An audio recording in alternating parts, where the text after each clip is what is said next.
بسم اللہ الرحمن الرحیم۔ اللہم صلی علی محمد وعلی آل محمد۔ علی بھائی، آج کا پہلا سوال ہے، دین اسلام میں عید کی قربانی کے پیچھے کیا حکمت پوشیدہ ہے اور اسے سنت ابراہیمی علیہ السلام کیوں کہا جاتا ہے؟ دیکھیں جی، یہ جو عید قربان کی قربانی ہے، یہ حضرت ابراہیم علیہ السلام کی یادوں میں سے ایک یاد ہے جو اللہ تعالیٰ نے قیامت تک کے لیے انسانیت میں باقی رکھی ہے۔ قرآن حکیم میں اس کی تفصیلات موجود ہیں، ان کو ڈسکس کرنے سے پہلے ایک میں کرامت عرض کر دوں۔ ہماری آج کی یہ مجلس جو ہے نا، یہ 124 نمبر مجلس ہے، اور یہ اچانک ہی ڈیسائیڈ کیا کہ اب چونکہ قربانی کا مہینہ شروع ہونے والا ہے، ذی قعدہ کا آخری عشرہ چل رہا ہے، اور اس کے فوراً بعد ذو الحجہ 1441 ہجری شروع ہو جائے گا۔ آج کی ہماری یہ اسٹوڈیو ریکارڈنگ 19 جولائی 2020 کی ہے، تو آلموسٹ یہ 21 جولائی کو امید ہے کہ یہ ذو الحجہ کا مہینہ شروع ہو جائے گا۔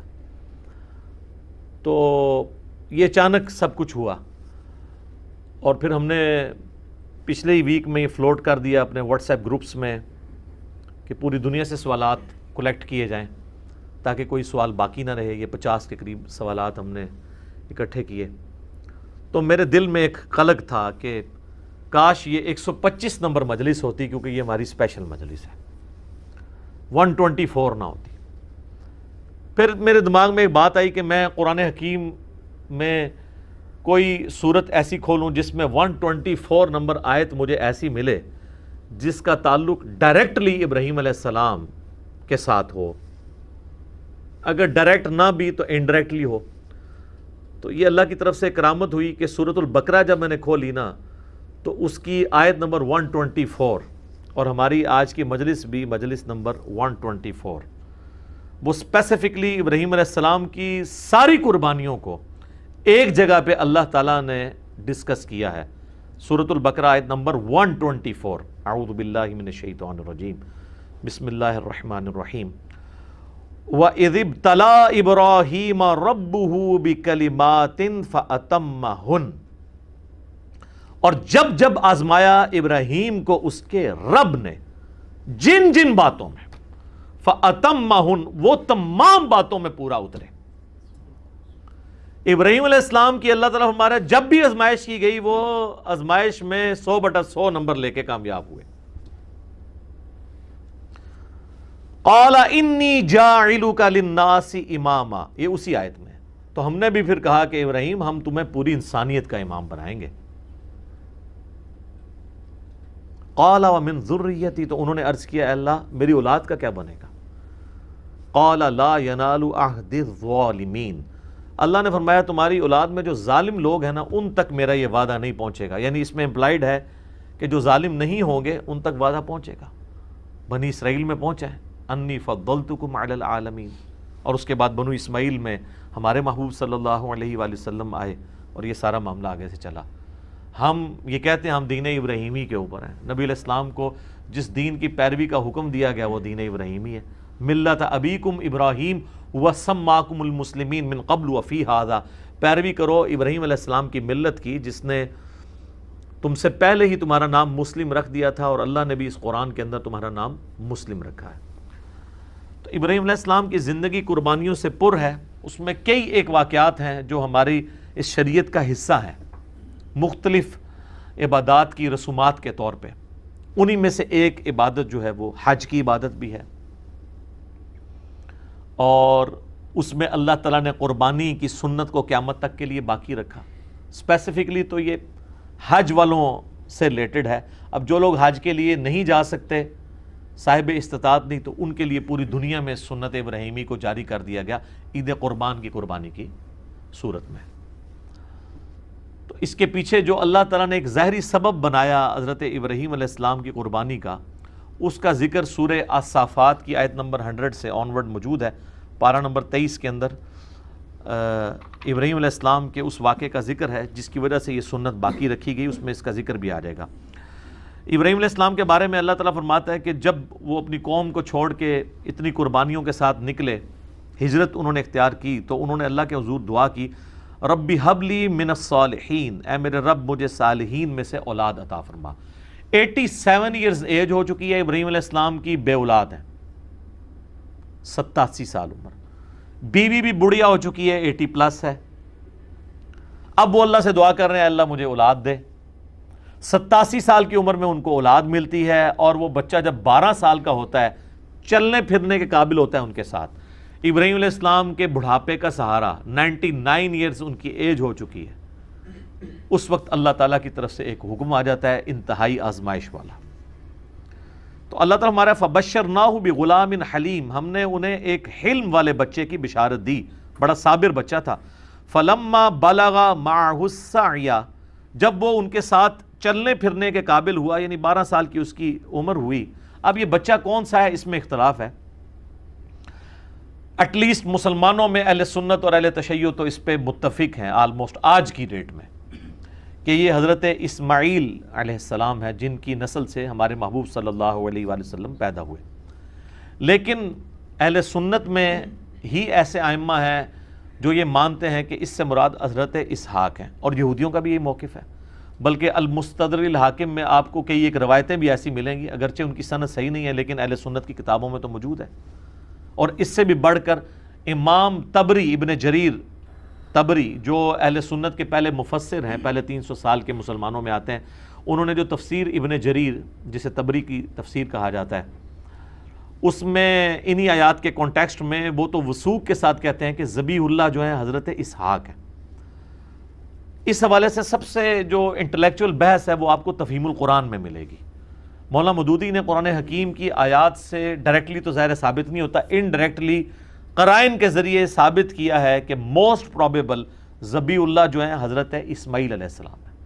اس کے باوجود ہمارے اسلاف میں بعض لوگ حضرت اسحاق کو ذبیح اللہ مانتے ہیں، جس طرح کہ یہودیوں میں۔ اس سے کوئی فرق نہیں پڑتا، کیونکہ اس میں اصل میں بتایا جا رہا ہے کہ یہ ابراہیم کی قربانی ہے، چاہے ان کا وہ بیٹا اسحاق تھا، اسماعیل تھا، اس سے کوئی فرق نہیں پڑتا۔ اصل ابراہیم کے لیے امتحان تھا، اسی پہ ایمفسائز کیا گیا۔ تو اللہ تعالیٰ ہمارا جب چلنے پھرنے کے قابل ہوا، قال یا بنیا، تو ابراہیم علیہ السلام نے کہا اے میرے بچے، انی ارا فی المنام، میں نے خواب میں دیکھا ہے۔ یاد رکھیے گا نبیوں کا خواب وحی الہی ہوتا ہے، بخاری مسلم دونوں میں حدیث ہے کہ نبوت کا 46واں حصہ ہے خواب، انبیاء کے خواب میں شیطانوں کو دخل نہیں ہے۔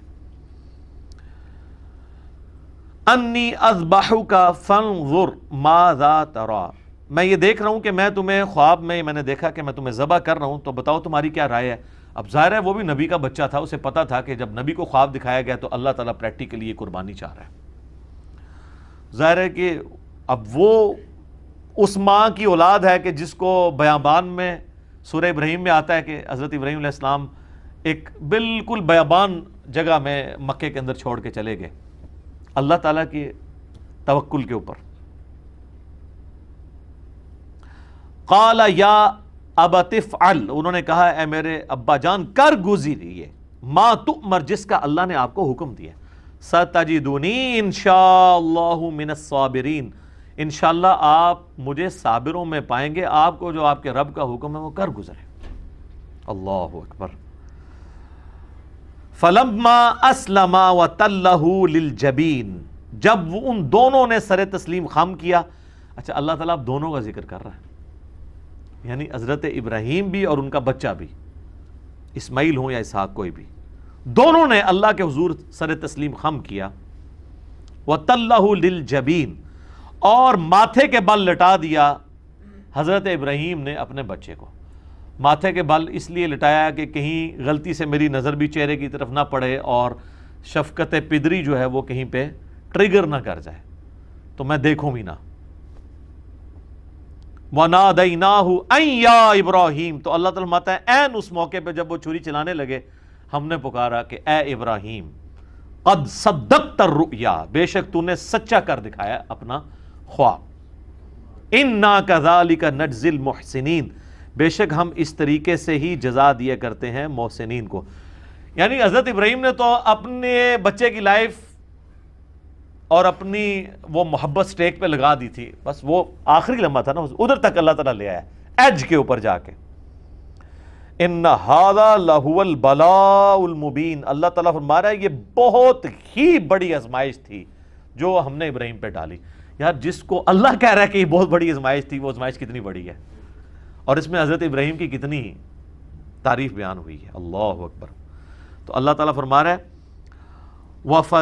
وَفَدَيْنَاهُ بِذِبْحٍ عَظِيمٍ، تو ہم نے اس سے فدیہ، اس کی جگہ ایک بہت بڑی عظیم قربانی کا بنا دیا، یعنی وہ آسمان سے اللہ کی طرف سے ایک مینڈا نازل ہوا۔ وَتَرَكْنَا عَلَيْهِ فِي الْآخِرِينَ، اور ہم نے اس سنت کو باقی رکھا آنے والوں میں۔ سلام علی ابراہیم، سلامتی ہو ابراہیم کے اوپر۔